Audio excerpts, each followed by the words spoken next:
আমার লাইফটা হেল করে দিতেছিস কেন? তোর মতো 50 বছর মহিলা বুড়ি কতটা নির্লজ্জ, কতটা বেহায়া তুমি তোমার বেডরুমে আনছো, তোমার বেডরুমে অ্যাক্সেস। ভাই আমার লাইফ, তুমি ডাস্টবিন। চুপ, তুই আনছিস তোর বাসায়। কি করি মানে?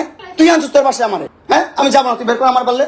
এই দেখেন ব্ল্যাকমেল করছে কত। এই দেখেন হাত, দেখেন ওর হাত, দেখেন হাত কাইটা ক্রিমিনাল জানোয়ারের কোথাকার। এই যে চাকু নিয়ে, ওর সাথে কোনো সম্পর্ক নাই, কিচ্ছু নাই, তারপরও কিছু করতে পারবো না, কোথাও যেতে পারবো না, কোনো কিছু করতে পারবো না।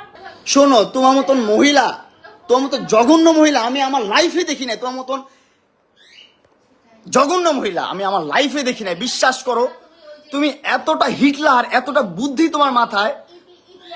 শোনো, তুমি এতটা হিটলার, তুমি এতটা জঘন্য। চুপ থাকো, আমার কথা শোনো। তুমি তোমার কথা শুনতে, আমি কথা বলতেছি না। তুমি হ্যাঁ, ওরা তো আমার সাথে এমন করতেছে না। তোমার মতন হিটলার, তোমার মতো জঘন্য মহিলা তো ওরা না, কেউ করে নাই। কারণ হচ্ছে যে তোমার কাছে তো আমি যাই নাই, তুমি আমার কাছে আসছো 4 বছর আগে, তোমার কাছে তো আমি